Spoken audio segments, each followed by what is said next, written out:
I'm Derek Joyce and I'm here with Paul O'Murda, and this is I'm Not the Expert, but this is a podcast where we'll discuss everything from the most complex ideas that we know nothing about to the simplest ideas that we probably know nothing about either. So put the kettle on, get comfy and join us. After a week off due to unforeseen circumstances, We're back. We're back and we're talking about pirates. Pirates. Pirates. Arr. Not those kind of pirates though, is it? It might well be kind of pirates. Not Hollywood pirates, real pirates. It's not Hollywood pirates. It's not pirates of fucking Penzance. Yeah. Or pirates of the fucking... Or Jack fucking... Sparrow. That's the one. I couldn't think of his name there for a second. Pirates of the Caribbean. How do you say Caribbean? Caribbean. Why? It's just how I say it. I don't know. That's just how I say it. How do you say oregano? Oregano. So do I. Yeah. And I deliberately said oregano there because everyone says it's not fucking oregano. Oregano is the right pronunciation. Oregano is very American, isn't it? Sorry, fans in America. Fans. Not having a go. Yeah. Listeners in America. Listeners in America. We're not Fans having in a go. America. We don't have fans, man. Aluminum. No one should. Yeah, I don't know. Anyway, pirates. We digress. And one in particular. Gráinne Ní Mháille. Gráinne Ní Mháille. Irish Not pirate, familiar with the name. Irish pirate queen, Grace O'Malley. Grace O'Malley's a name I know. Everybody knows her as Grace O'Malley. And I'm going to probably go on talking about Grace O'Malley when I do mean Gráinne Ní Mháille. And I might jump Which is back and forth. Gráinne Ní Mháille is the Irish. It's the Irish translation of her name, yeah. Gráinne Ní Mháille is her name. Yes. Grace O'Malley is the anglicised version, yes. Of her name. Okay. Gráinne Ní Mháille. She lived from 1530 to 1603. Nearly 70 years. Yeah. Oh, okay. And that's old 73. in those times. Yeah, big time, especially for the way of life she had. Absolutely. I mean, she packed a lot into that life too. She did. I'd done a little bit of research at the last minute. Now, I have to be honest, I had heard of Grace O'Malley and I knew she was a pirate. Beyond that, I didn't know an awful lot else. There's a reason for that I'll get into later when I get onto my rant. Yeah. And I will rant about it because it pissed me off. Yeah. But Grace O'Malley lived from 1530 to 1603. She's Ireland's most famous pirate that you've heard very little about. Yeah, absolutely. Irish history wanted to forget her. Okay. She was written out of Irish history and it makes my blood boil. Yeah. Now, is that because she was a woman or is it because she was a pretty nasty woman in many ways? It's because I wasn't there, but I believe from what I looked up and what I've watched and what I've read, it was because she was a woman and it was because of the nature of her business. Yeah. And she was a criminal. And essentially. It was because Irish monks were the ones that recorded written history. Everything else was spoken because people didn't really have. Of course, people didn't have a form of written language. Yeah, and we've covered that with the Celts as well. Yeah, I mean, but her and her being written out of history really fucking grinds my gears, man. Yeah, it's awful. Absolutely. I mean, it's brutal. But I will get onto that later. In the little bit of research I've done for the show, now I have to be honest, guys, I've had a horrendous week and I hadn't had an awful lot of time to look at this, so I've just literally done the bare bones on this, so Del's going to lead this. So I'm very much like anyone who's listening who doesn't know much about Grace O'Malley. I'm there with you. But even, in the short bit of research I did do, she's absolutely fascinating. It was, and her story is fascinating. And she was brilliant. She was fantastic. Class, Yeah, it was fucking horrible. Anyway, she was... So, teach me now, educate me. She was equally fierce and capable on land as she was on water. Okay. Now, the O'Malleys, and they controlled land. Like, I had a look at a map and it didn't have all the Irish names on it. Okay. Like for instance, I didn't find Joyce's. And Joyce's, I'm specifically saying Joyce's because they were in the same region in Ireland I did as come the across O'Malley's a story on Sligo relating on the to west. her, yeah, which I'm sure you're going to get to. So it wasn't a comprehensive map, but the O'Malleys controlled land and sea from the Mayo Sligo area. Right. So down the West Coast. The West Coast. Right. To probably the top of Clare, maybe the bottom of Clare. Right. Now that doesn't mean that that's where she stayed. Yeah. But that's the land they control. And just to give some context for Land anyone and listening sea, who's not excuse like overly familiar with Irish geography, if you know the map of Ireland and what it looks like, we're talking about the arm that's sticking out into the Atlantic. Basically, Yeah. That's basically Ireland it's looks around like a that teddy part. bear with arms Its and legs arms stuck stretched out to towards the America. Atlantic Yeah, Ocean. so that's what about the arm part of the teddy bear there. Yeah, and Clare is the pointy little bit just below the arm. That's it. Yeah. Okay, which I'm sure you'll get on a map if you look it up on Google Maps. So Yeah. no harm You can to do find that. it there, yeah. Okay, she had a keen mind. She was smart. Mm. She had a keen mind, and she was a match for anybody when they were in negotiation. She commanded a fleet of ships and over 200 men, and she successfully defended her territories from much of the marauding Irish clans that they would have all been vying for position and jockeying for. Yeah, it was a feudal position. society at that time. Yeah. So This is just prior to the British invasion, isn't it? Yeah. Well, this is as the British invasion, inverted just commas, starting. of Ireland was getting started and ramping up. Yeah. And you will actually see it ramping up more and more as I go on through this. Yeah. So she defended their lands and their territories on the water from Irish clans and from the expanding British Empire Okay. as equally and formidably. Equally as ferociously like that. She was, Yeah. So she was all about family, but she was all about country as well. Yeah, I was thinking of that, being Like, on the sea, having a fleet on the sea. They would have obviously known the world was bigger, but I mean, how much bigger would anybody have known it was in? well, I know she in got that as time. far as France and Spain because the port in Galway refused to do trade with them. Whatever the clan that ruled Galway would have been her enemies, in that region. They all would have been enemies until they'd either beaten each other and one was beneath the other, or because they'd come to some sort of agreement or parley. Because I know Galway refused to trade with her. So she shipped all her goods, her seafood and all that stuff over to France and Spain for a higher price. Well, now, So bear in mind that I said she lived from 1530 to 1603. It's only in 1492 that Columbus discovered America. Yeah. So the world was Expanding. that It was unknown. start, but it was that unknown. Yeah. And I mean, how much of Columbus's news, shall we say, would have travelled to Ireland even, Like, would anyone have even been aware that he had discovered America? Well, yeah, it wouldn't have come down the news wire. So, I mean, there's that. But not much is known about Grace O'Malley's childhood. As I said, she was written out of history and not much has been documented. And I mean, how much exciting stuff do you get up to as a kid? Yeah, well, I have one or two little anecdotes that I came across from her. Now, there's two possible origin stories as to how she, a young girl came to be a pirate in the first place. As I say, there's two conflicting stories. So one of the stories is that she was always at her dad. She wanted to go to sea with her dad. It just wasn't a place for a girl in those times. It was unthought of. So she stowed away below decks, and then when they were too far out to sea, she revealed herself and she charmed the crew and all, and they accepted her, and then that was it. Then she went out on all the voyages. The other story, which I think is quite interesting and quite fun, is that her father used to tell her that she couldn't go on the ship because of her long red hair would have tangled with the rigging, and she would have been a health hazard. So she took a knife and cut off all her hair, and she was given the name Gráinne Ní Mháille, which is Irish for Grace the Bald.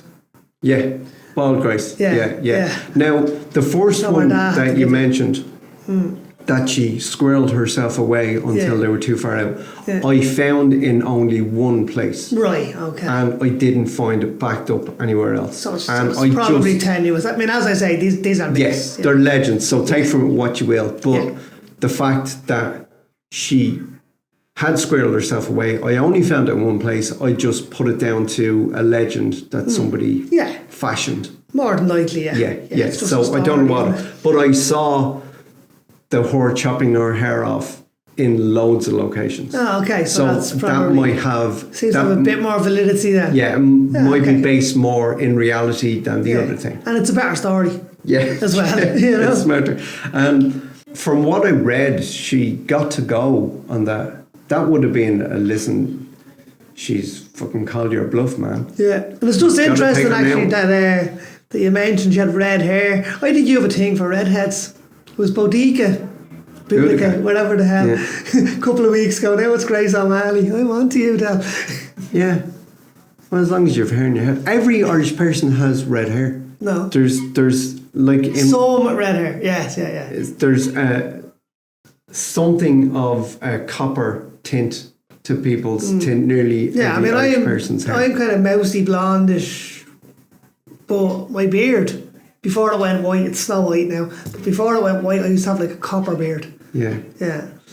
But I've very dark hair, and it's now going grey also, but my beard was just as dark, and I was sitting in the barber's one day, and the sun was coming in through the window, and it was landing on the gown that I was wearing while she was cutting my hair, and it was all copper. Yeah. And I was like, is that me or is that you? And she was like, every Irish person has some tint copper, of tint of copper in their That's beard. cool. Yeah. So there you go. awesome. So it's not No, just no, me. no. Anyway, Grace O'Malley was born in Mayo in 1532. Own Dovdara O'Malley, chieftain of the O'Malley clan, and her mother, Margaret. Yeah, who was in her own right was rich before the marriage as well, wasn't she? Yeah. Well, a lot of them very wealthy. A lot of them were marriages of convenience. Yeah. And So she came with a hefty dowry as well. Like, yeah.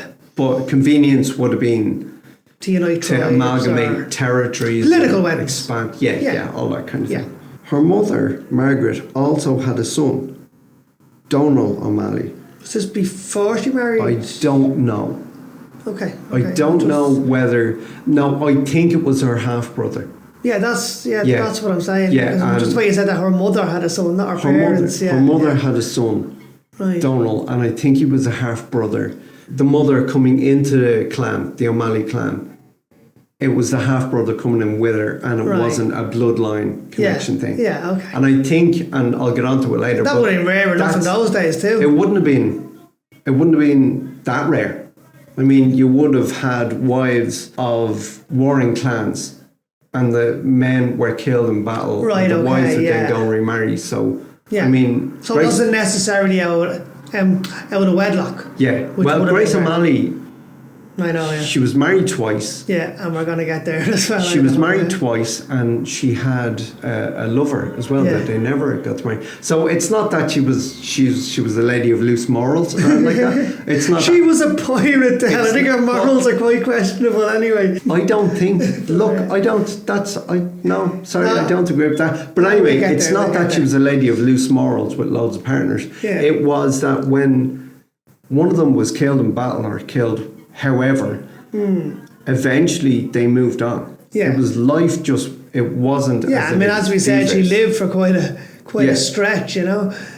She did divorce one of the husbands, didn't she? In a very unusual way, but you're going to get to that. No, I did look that up, and I will get to it, and it's in my notes. It said she divorced him, and it was a very unusual way, but there are historical facts leading to the fact that she was still with him when he died afterwards, 30 years later. Yeah, legally she was still married to him. No, I don't think... Well, that's what I got in my research. No, I did see it, but again, I saw it in too few places for me to go, okay, I'm taking that as read. Yeah, we'll argue it out when we get there. Yeah, okay. I'll give my side and you give your side, and we'll let the listeners decide. So, as you said, when she was a child, she wanted to go on an expedition with her dad to Spain, I think it was. Right, okay. The Spanish man. Again, he said no, her get stuck in the rigging. She promptly chopped it all off and called his bluff, and she earned the name Gráinne Ní Mháille. Yeah. Bald Grace. I didn't find out if she went on that expedition or not. Okay, I think she did. Well, she may have. She may have, Yeah. but it may have been, listen, you're grounded for 2 months, get back to the room till our hair grows back. And then eventually she did anyway. Yeah, He did but eventually... He did acquiesce eventually, and she went off. In 1546, at the age of 16, she married the heir to the O'Flaherty clan, Donald. Right. Can I just throw a little story in before that, because this is before she gets married? Yeah, go for it. Now again, this comes with a caveat that it's pretty much a legend or a myth, So take it with a pinch of salt, but I just thought it was pretty cool. On one of the voyages on her father's ship, the ship was invaded by English pirates. She'd always been told ever since she was a small child, when he finally let her go on the ship, that if anything kicked off, if anything happened, get below decks, hide and stay there, right? But anyway, in the thick of this boarding by English pirates, she couldn't get down because it was blocked off or whatever, they were all fighting. She climbed the rigging up to the top, so she had a bird's eye view of what was going on below, and she seen her father duelling with an English pirate. Now, her father killed the pirate, but he was wounded in the process, and as he was staggering away, she seen another pirate sneaking up on him with his cutlass ready. So she jumped down from the rigging onto the guy's back and dispatched him with her small blade that she carried. Yeah, that's very Hollywood. Just saving her dad's life, yeah. And I never saw that fact everywhere. And the fact that she was written out of history doesn't mean it didn't happen. Yeah, I know, but it's a nice little anecdote, a nice little story. I didn't make it up. I did find it online. Okay. Yeah, but it's a nice little anecdote, and kind of, from what we know of her later on as well, I mean, she was quite. It's not our character. Yeah, it's not our character for her to, dispatch. Fiercer opposition, shall we say. So in 1546, she married the heir to the O'Flaherty clan, Donald. She taught her the art of piracy and all its intricacies. And it was around that time that she took an interest in politics too. Because as we said at the beginning, the British Empire was starting its expansion. There would have been lots of negotiation and a lot of pitting one clan against the other by the Brits. Yeah. So the more politically better equipped you are for negotiations, you can go in and not be wet behind the ears and completely be taken advantage of. All that kind of thing. Yeah, so she was clued in, and I think we've already established, she was supremely intelligent. Yeah. Okay. This is the part I asked you not to look up. Yeah, and I didn't. I literally fast forwarded. The minute his name was mentioned, I fast forwarded the video I was watching. So okay, and they mightn't have said it, but it took me a while to find it. Yeah, no, the minute his name was mentioned, I was like, no, Del doesn't want me to see this. Okay, so and you'll understand why in about 20 seconds. Hit me with it. Grace O'Malley had 3 kids with Donald. Her kids, Owen, Murrah, and Margaret. Yeah. I assume after her mother. Before Donald was murdered by a rival clan. Right. In battle, they would have been fighting. He was murdered by a rival clan, or they were ambushed and jumped on while he was out hunting. I was one of the facts I read. So he might have been out hunting. Yeah, well, when you're saying murdered, it doesn't sound like battle, so that's probably more. Murdered, jumped on, ambushed, and murdered. The clan the men belonged to that murdered Donald was the fucking Joyce clan. The fucking Joyces. And I read that and I went, Jesus Christ. You killed Gráinne Ní Mháille. Yeah. I was like, for fuck's sake. Yeah. So, they murdered Donald. Right. The fucking Joyces then set out to take their castle because apparently there was only a woman at home. Right, Grace and the kids, right? Grace's counter-offensive to the invading Joyces was so fierce, it was likened to a mother hen protecting her brood. Right. Which seems like a very uncomplimentary thing to me. It was an Irish mammy. No. Don't fuck with an Irish mammy. Yeah. But here's why it was likened to a hen protecting her brood. Right. Castle Kirk, Loch Corrib, and look it up, to this day is still known as Hen's Castle. Okay, right. And that's why. Right. And that comes from Grace O'Malley. That comes from Grace O'Malley. After Donald's death, Grace and her children returned to Clare Island in Clew Bay. Yeah.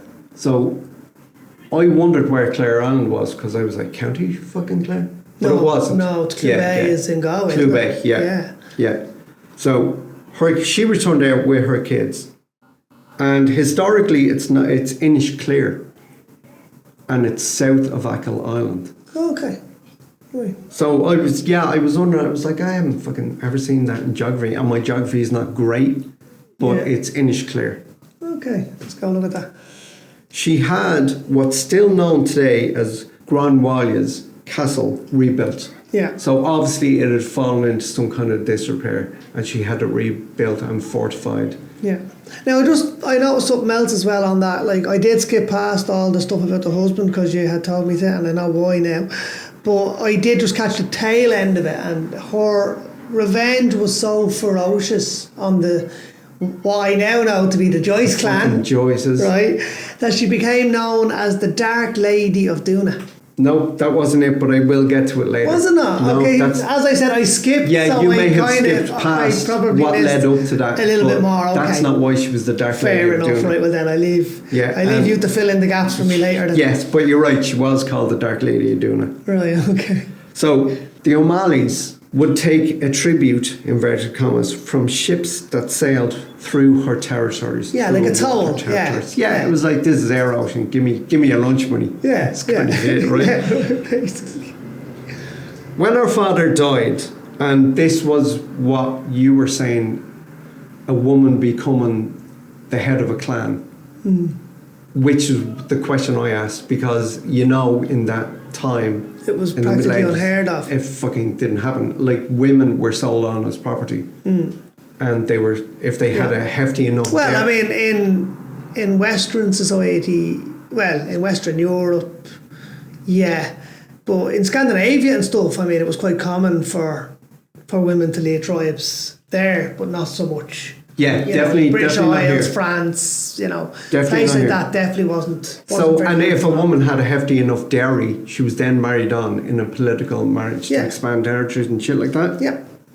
And to consolidate power. So when her father died, she took over the active leadership of the clan. And I wrote here, despite having a brother, but I went on to find out it was her half-brother. Yeah, you were saying that earlier, yeah. So that's why she took over. He wasn't the blood heir to the clan. That's right, yeah. And she had established herself as a fierce enough warrior that people went, I'm fucking throwing my lot in behind this one. Yeah. So that's kind of the way it went. But it wasn't that simple, because didn't I read somewhere, now this might be further on in the timeline as well, but didn't I read somewhere that the English had a hand in usurping her at one stage? In what? In usurping her as the chief. Her. Yeah. At one stage. I didn't. I came across something about that. At this point, she's still very young, and she had very little to do with the English. Yeah, no, I think it was on her third husband this was done. Okay, we've barely gotten off our first one. I know, so we'll get slow your roll there, buddy. We'll get to him. Okay. Yeah. There was all sorts of political machinations going on with Elizabeth I and, She took, after her dad died, and I don't know how her dad died, if it was in battle or otherwise, but after her dad died, she took over leadership of the clan without contestation. So there was nobody, and everybody threw their lot in behind her. Yeah, so she was obviously, she was accepted. Yeah, so she was obviously, high enough profile. Yeah. She had obviously won their support. Yeah, and she was smart enough and savvy enough. Smart, savvy. Yeah. She probably greased the right palms as well. And, she would now take a tribute and control waters on a much larger scale. Right, okay. So it was put your foot to the floor, and she just ramped everything up. And they took tribute from everybody else. Okay, cool. This gave Grace the title Pirate Queen. Yeah. Which we know her as. And this was... Right, so it wasn't necessarily piracy as we think of it. Boarding other ships and swashbuckling and stealing their treasure and stuff. It was more like she had tolls on the water, really, was it? Nope. Okay, all right. She was a pirate, man. Okay. Legend has it, at some stage, she rescued a shipwrecked sailor. Yeah. And the two became lovers. Yeah. I have a bit more to that, actually. It was one day on her way to church. She was stopped and told that an English ship had floundered on the rocks just off the shore. So she rounded up her men and off they went to salvage the ship. What they found was a survivor as well.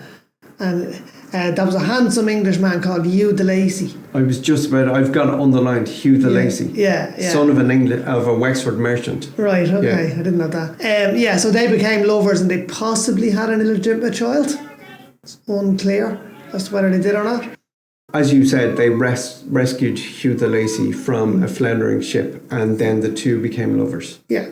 They didn't set out to rescue him, but they were there to raid the ship. They were there to pillage and plunder. Yeah. Lads, a truck is after overturning down on the road. Let's go and see, is everybody okay? No, let's fucking pillage the thing. An Amazon truck. Yeah. Which is why the police turned up so quickly.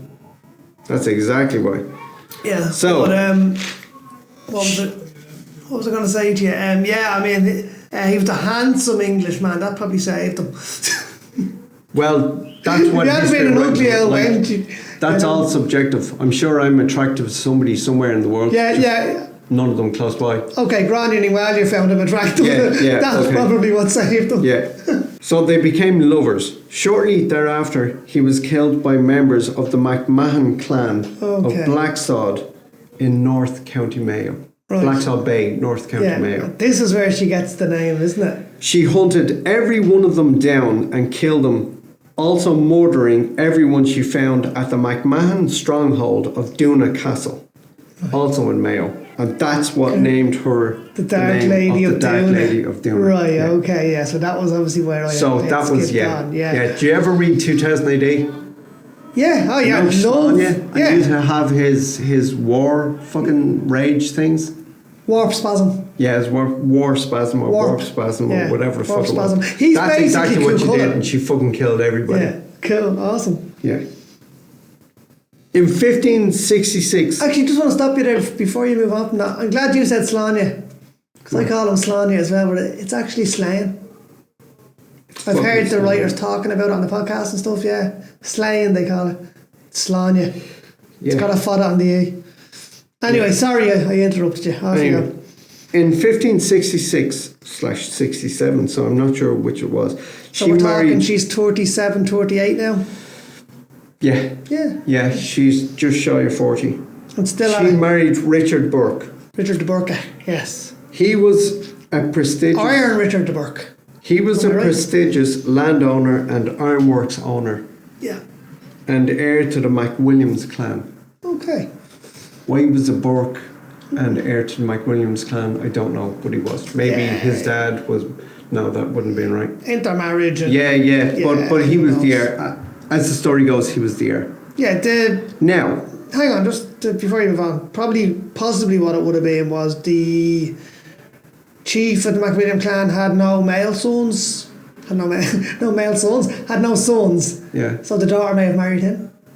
Could have been. Maybe that's actually... Yeah, very plausible. Because we did talk about the whole intermarriage and, political marriages, so that's kind of what was going on at the time, Yeah, so anyway, as the story goes, they had a trial marriage for a year. Yeah. Which wasn't an uncommon thing then. Yeah. And is a really fucking good idea for nowadays. Yeah. Yeah. Well, I mean, there's me. I've had a trial marriage for 20 years, and now I'm actually going to have a real one for next year. I wasn't even thinking about that. Yeah, but there you go. I was talking about fucking 90 Day Fiancé or whatever the fuck it is on the reality TV bullshit. Yeah. So they had a year-long marriage. So let's be married for a year and live together, and if it doesn't work out at the end of the year, we'll just say fucking quids in, lads. We're done. See, that's great in theory. What if one of you wants to stay together and one of you wants to quit? It's... Yeah, well, isn't that just that's life? That's a relationship. That's life, yeah. I was into her, but she wasn't into it. He was into me. I'm not into it. Yeah. I was into him. He wasn't into me. Whatever the fuck it is, it's relationships, man. Yeah.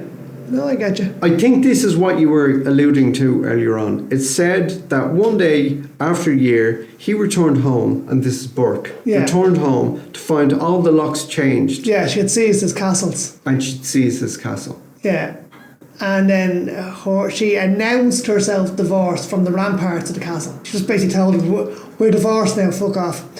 Which apparently... under Irish chief, kind of Irish FIFO law, that's all you had to do.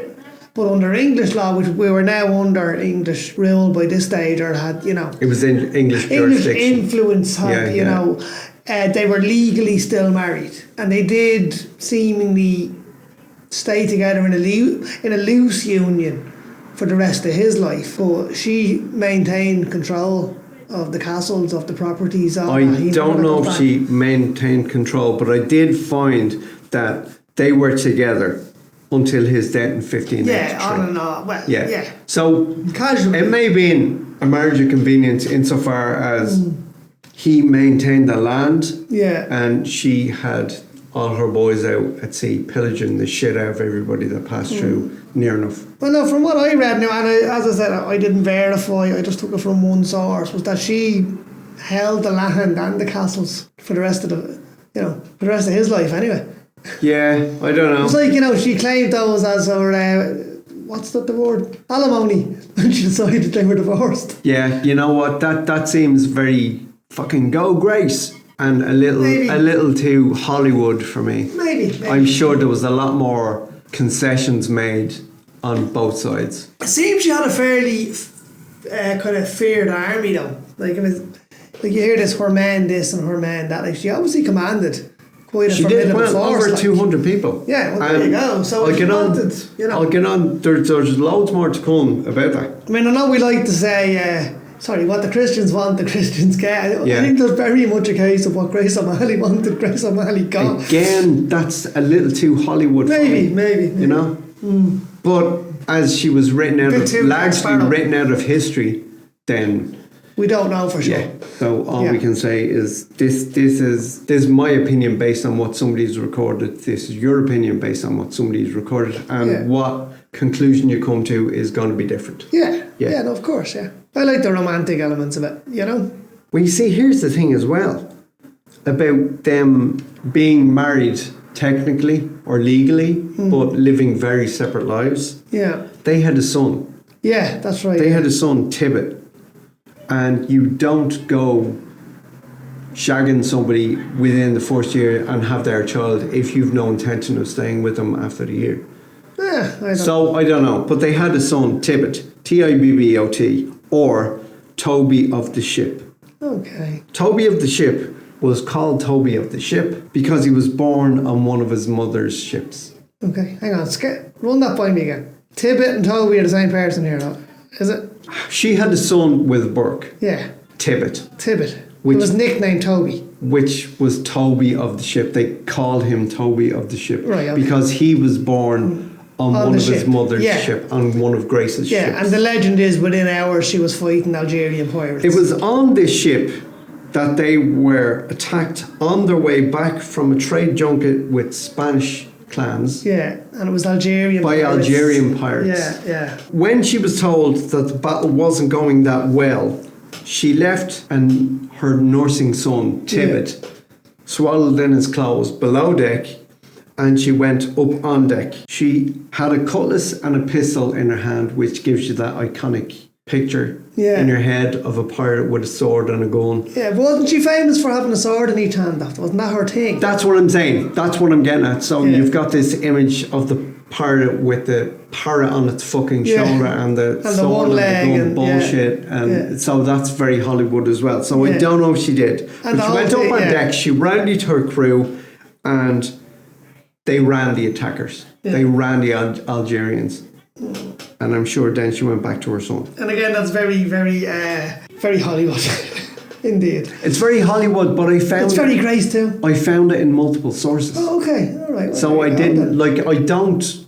There you go. And I found write it down as the well, fact and go, here, that's a great fucking fact. That's kind of what I do. I went for the kind of romance. Because I didn't have a Udemy at the time to kind of verify. But if I can't verify it, I don't tend to use it, which is why I haven't heard of a couple of things. I did give the caveat this week that there are some lovely stories about her, and I'd love them to be true. So we all would. But with the caveat that, take it with a grain of salt. Yeah, exactly. So in 1575, she was docked in the fishing village of Howth. No, I love this story. Restocking her ship with supplies. She went up to Howth Castle in search of a welcome. Yeah. Which traditionally is a thing people did, and it's called Brehon tradition. That's right, yeah. So the Brehons, Brehon tradition. Brehons were roaming solicitors and lawyers and legal people, they just wandered saying, here, come here. That's not a law. This is the law, and laying it down. But Brehon tradition, and I'll get back to Grace rocking up to the Howth Castle, right? So Brehon lawyers in the 7th century laid down a bunch of laws that people Brehon law, that they lived by. It's like a Bill of Rights nearly. But it was more, this is a good, well, let's live this way. This is just what we did. This is the done thing. Yeah. You know, that kind of crack. Yeah. So in the instance of Grace rocking up to Howth Castle, the law said, if a wanderer or whomever comes to your door, you must feed and care for them, no questions asked. Yeah. So if somebody came up to your door and knocked and said, I'm hungry, I've no clothes, I've nowhere to stay, it was up to you. It was your responsibility to take care of that, not just say, get the fuck out of here. And that's still kind of in many ways a tradition we still have now, really. It's traditionally, well, now it's something that I think is very sadly has fallen by the wayside. Maybe. Because people just don't look after other people anymore. It's a very special breed of people that takes care of somebody they don't know. Which is why you have charities. But this is it. There should be no such thing as a charity. No, it shouldn't be everybody necessary. should be doing everyone should be doing their share. Yeah. Yeah, so you have to look after that person, no questions asked. Yep. Grace O'Malley rocked up to Howth Castle citing Brehon law traditions of what they were doing. The gates were locked. But she was turned away, wasn't she? She was turned away. The gates were locked because the Lord in Howth Castle, Lord Howth, it was an English planter. He was having dinner and didn't want to be disturbed. Yeah. So Grace took exception to the fact that the Earl of Howth was pissing on the Brehon law tradition, right? And she took exception to it. So Grace O'Malley went and kidnapped the Earl's heir and refused to let him go. Fuck you, buddy. How do you like them apples? Yeah, and then he offered her a chest of gold, didn't he? I don't know. He was offering loads of... He offered ransom, and she was like, no, fuck you, buddy. I want your hospitality. Apparently she wouldn't do it. So, an agreement was eventually reached and the heir to the Earl of Howth was released unscathed. Unharmed. Yeah. And among the provisos was that there would always be a place set for her at Howth Castle. Yeah, and to this day, the gates are unlocked and there's an extra place set for and there's a place at the dinner table set for Grace O'Malley. I know where I'm eating tomorrow. That's fantastic. I'm going that's so good. And it's again, we've got the whole, that's a very Hollywood fucking thing. But that is a thing. And you can go to Howth Castle and there's her fucking space. Oh, it's her? Yeah. No, I thought there was just a space left for anyone who... Oh, yeah, and I'm sure that is part, but Grace O'Malley has a place at the dinner table. There's a place every evening set for Grace O'Malley. Isn't that class? That's cool, yeah. That's really good. Cool, yeah. I thought that was great. I like that. And that's the perfect... And which brings me back to her being a shrewd political negotiator. Yeah. If she can negotiate something like that. That's fantastic. In 1577 or 78... Grace O'Malley was pillaging, and here's the thing, I read it was on the Wexford coast. Right.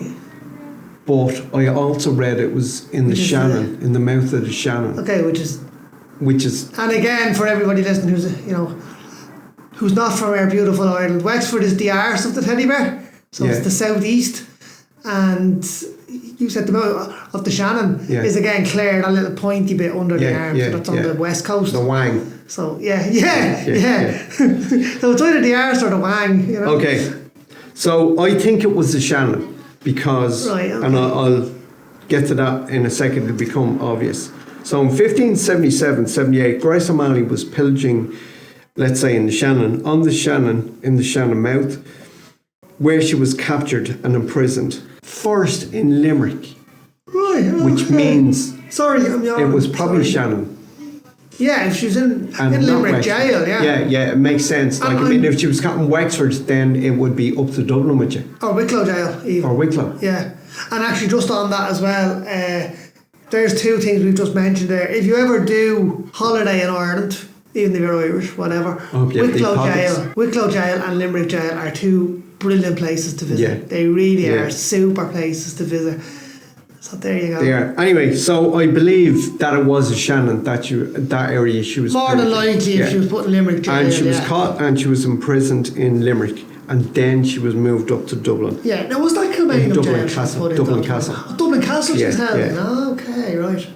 Yeah, because all I came across was she was captured and imprisoned in Dublin. It did. It took me a while, but again, where. this is Gráinne Ní Mháille, who there is no history of, because they tried to write her out. Yeah. And so it took me a while to get stuff. So if you just jumped in to have a look this morning or late last night, then you're not going to find much. It needs a lot of time. Right. So it was Dublin Castle. Yeah. Now, many prisoners, when they enter Dublin Castle, never left. Yeah. But Gráinne Ní Mháille did, apparently with the help of a guy called Sir John Perrow. Yeah, and they had actually built her gallows as well, hadn't they? I didn't read that. I came across, they were literally building her gallows when she met the chap you just mentioned there. Sir John Perrow was a guy who was sympathetic to the Irish because he wasn't completely comfortable with what the English were doing. Right. With their foreign policy in Ireland. Yeah. I suppose you can put it I mean, that this way. is 300 years before there was a famine in the 1600s as well, wasn't there? And a forced famine as well. Not on the scale of the 1840s one, but I mean, they were... Yeah, well, look, let's not get into there, because that's a completely different thing. Let's not go there. Yeah. So John Perrow was appointed President of Munster by Queen Elizabeth in 1570. Right. President of Munster. President of Munster brings me back to that's a republic.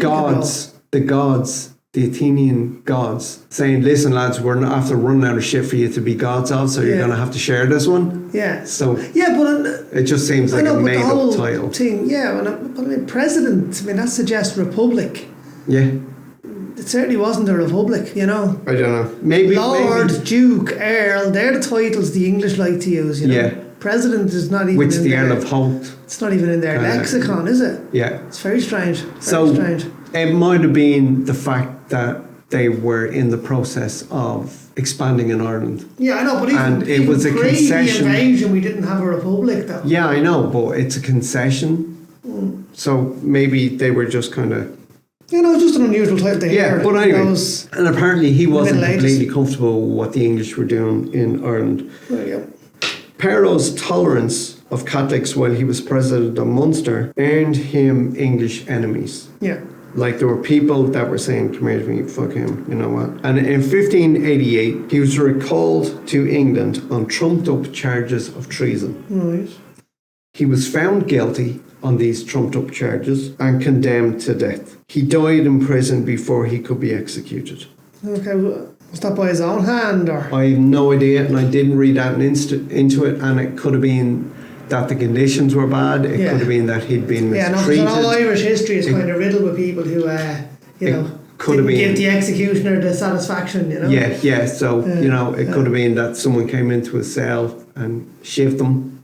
Possibly. It could have been that somebody slipped him a shiv and he did himself. I don't know, but he died in prison before he could be executed. Right.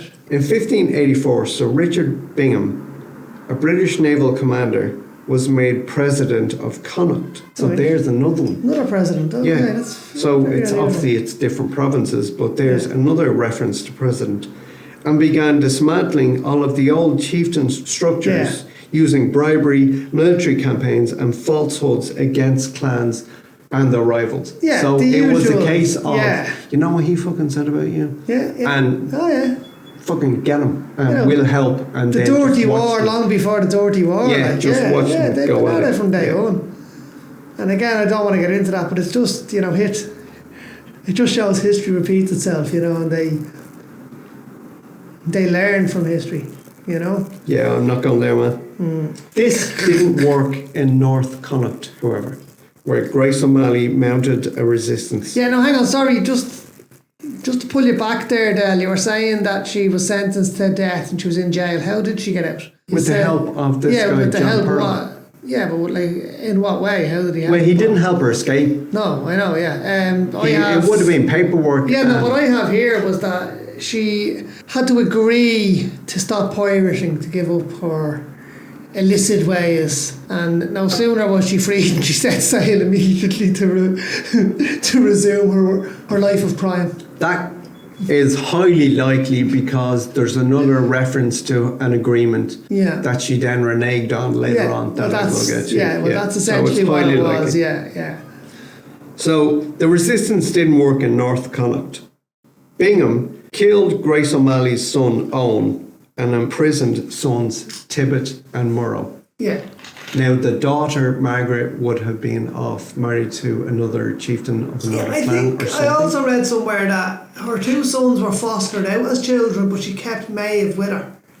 Her daughter Maeve. Margaret. So I have Maeve. Well, is Maeve Irish for Margaret? Embarrassingly, not being an Irish speaker, Now again, as I said, I didn't verify any of these sources. That was the source I had Maeve. Okay. So Paul just opened a Christmas cracker and came with whatever it said inside. Yeah, okay. I watched a YouTube video. Alright, I watched a 25-minute YouTube video this morning. Well, that's a Christmas cracker on video. Okay. Anyway, constantly in conflict with Bingham, be it her or her sons. Right. In 1593, Grace O'Malley went over his head. Yeah, I do seem to remember hearing something about this, yeah. Grace O'Malley arrived in England and requested a meeting with Queen Elizabeth I. Yeah. And I read, but I didn't write it down because I couldn't verify it, that she sailed up the Thames. Yeah, and I also, in this 25-minute YouTube video that I'm talking about, which is where my knowledge of Grace O'Malley stems from, to be quite honest, it said that she cleaned herself up and wore a expensive gown for her meeting with the Queen, which kind of disappointed me a bit. No, well, you see, there you're coming at this romantic Hollywood kind of. No, I'm saying why show deference to the fucking Queen? Just it's not deference. Turn up in your pirate gear. It's one. No. It's playing the game, isn't it? It's one queen meeting another queen. Yeah, as equals. Yeah, fair enough. So, Grace, as I said, arrived in England, possibly sailing into the Thames, and requested a meeting with Queen Elizabeth. Now, you didn't just kind of rock up the Buckingham Palace. Moor your boat, bang on the gates. Is the Queen in? And I'd like a meeting with the Queen. There was lots of paperwork had to be submitted and go through channels. Machinations were done even just to get there, and go through channels to get to the point where you might get a meeting with the Queen. Yeah. But such was Grace O'Malley's political nous, which she had taken a shine to from when she was 16. Yeah. That she was well able to navigate the paperwork that needed to be done, and she got her meeting with the Queen. Right, yeah. When they met, they conducted their meeting in Latin. That's right. Well, they may have conducted because that was the only common language that they had, so it stands to reason. They conducted their meeting in Latin, and I do believe it was in Latin because Queen Elizabeth, didn't speak Irish, and Grace O'Malley couldn't or wouldn't or refused to speak English. So it was in Latin. Yeah. And during the course of the meeting, Queen Elizabeth is recorded to have been very impressed with Grace O'Malley. Yeah. At the end of the meeting, she ordered the release of Grace's son. Bingham, for his part, when he got his orders, took his sweet fucking time releasing them because he didn't trust Grace O'Malley. And why would he? But eventually he did let them go. He was right not to trust her, and this has gone back to what I was saying to you about it's quite likely. Yeah. He was right not to trust her because, by all accounts, she promised to crown 200 men plus ships in their fight against Hugh O'Neill, who was mounting a resistance north against, up in the Donegal area. Red Hugh O'Neill, against the English. Tyrone, so up around there. She had promised 200 men and ships in the fight against Hugh O'Neill. At the outbreak of the 9 Years' War, which was also in 1593, which was the Hugh O'Neill thing, the ships she promised to the Crown and the 200 men, she sent to fight with Hugh O'Neill against the Crown. Yeah, of course she did, Yeah, of course she did. So, Queen Elizabeth was a little gullible. Little muffed, yeah. And Bingham was totally right in being in his suspicions. But fuck him anyway.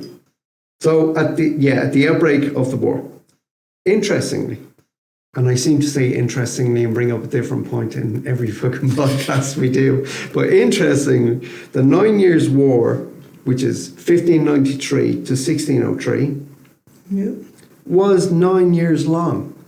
Wow, and that's why it's called the 9 Years' War. Wow. Yeah, and I know you're being sarcastic. Unlike the 100 Years' War between England and France in 1337 to 1453, which was 116 years long. Okay. So, yeah. Radio. So, up your Swiss. 9 years war. Now, come here, I have a little note here, and was maybe you only 9 clear years it up long? for me.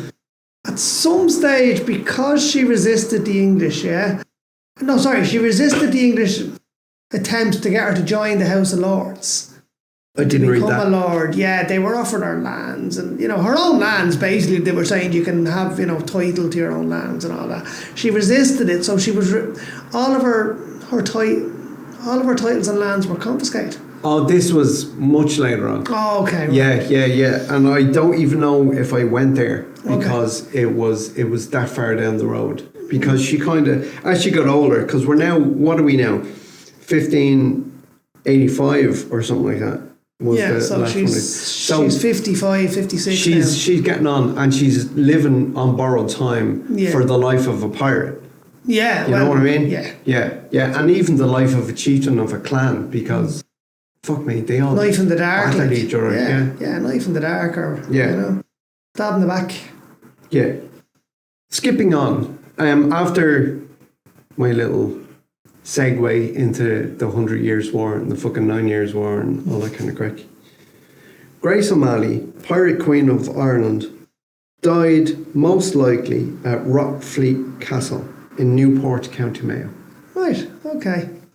But this is disputed. The location is disputed. Oh, okay, so we don't know for sure. Right, okay. Yeah. But I was just again, going to say there's... when I'm listening back to this, yes, I am a bit of a narcissist. I do listen back to our podcast and I quite enjoy it. I'm going to actually sit down with a notepad and just take down some of the locations, because I'd actually like to go and visit some of these places. Yeah, I really would bit of a pilgrimage. Well, I didn't write down the locations to do a pilgrimage, but I wrote down the locations as I came across them, and then went on Google Maps and kind of done it.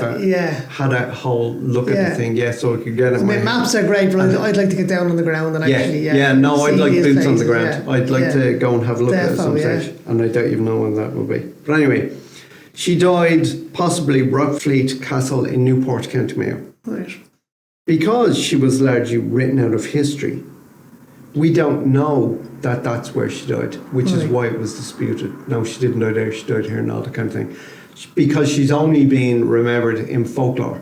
Yeah. You know, that kind of way? Yeah, no, it is. And that's why I kind of took that angle today of throwing in some of the folklore stories. Because it is, I know it's romanticised and whatever, but I mean, she was a larger-than-life character. There's no question. Which I will get to as well.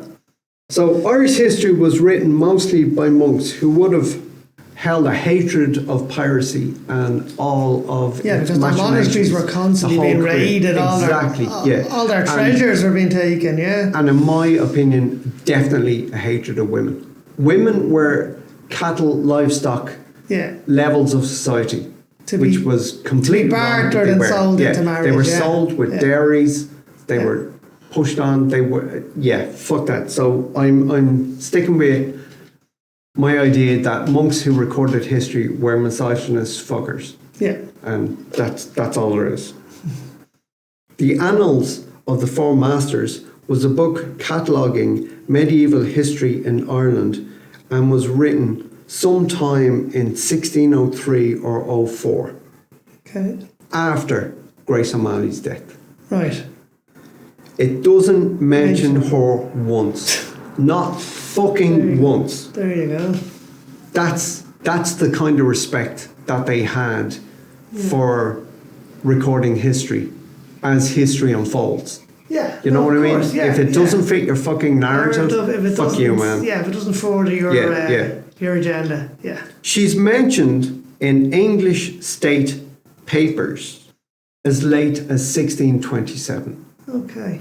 24 years after Her death, and they were still terrified of her. Jesus fucking Christ, 24 years. And she's mentioned in English papers, but Irish, it's complete omission. Yeah. There's fucking nothing. Yeah. Now, Anne Chambers, who, if you look up, Name rings a bell. Anne Chambers wrote 3 books on Grace O'Malley, the first of which was published in 1979 and has almost single-handedly resurrected Grace O'Malley's memory. Cool. Well done, Anne Chambers. Yeah, and the books are fantastic. They've gotten great reviews and they have won art. Cool. I'm going to borrow that. She's quoted as saying, and this is her quote that I'm reading, so if it sounds like I'm reading from a book, I literally You are reading from a book, okay. She's quoted as saying, "The annals of the Four Masters, that seminal source of Irish history, compiled a few years after Grace O'Malley's death, and in a place where her memories of her activities were still verdant." They were still right at the front of people's minds. Oh yeah, like people still remember her. Don't even mention her name. The English State Papers, which I've already said, the English State Papers, on the other hand, mention her as late as 1627, some 24 years after her death. Such bias erased from the pages of history one of the most remarkable women, and in doing so, diminished our understanding of the past. However, it's a measure of her greatness that her memory was preserved by folklore. Legends are not created about insignificant people. To be remembered in folk memory is as much a tribute and validation of her status as any academic treatise. That's a lovely thing. It is. And come here, listen, that wasn't restricted just to the Dark Ages or the Middle Ages. As recently as 1916, women were being written out of Irish history, until fairly recently now, where we're starting to hear the stories, not just Countess Markievicz, but of a lot of women who played key roles, my own great aunts included, in the 1916 Rising. So, it is something that... Irish culture was already setting itself up to treat women the way Irish culture has treated women, especially over the last 100 years. If you think about the mother and the Magdalene Laundries, the mother and child homes, way back in the 15th century. Oh, it's deep in the rooted. 16th century. It's deep rooted in. So, and I don't want to get into religion and all that, again, but it's deep rooted. It fucking pisses me off. Yeah, it's horrible. It's horrible. Yeah, the fact that historians have tried to control the narrative. It's always the case. Especially if it didn't conform to what they wanted the narrative to be. Yeah, of course. Yeah, what they wanted society to be. Yeah. Not just the narrative. And it's like they always say... It's control. It's always that history is written by the winners. It's not just written by the winners. It's not that it's written by the winners in this case. No, it's written by those who want... a woman doing amazing, incredible things. And I mean, I know it was the whole illegality of piracy. Yeah. It wasn't just that though. But it was the leadership, the politics, she was charming as well.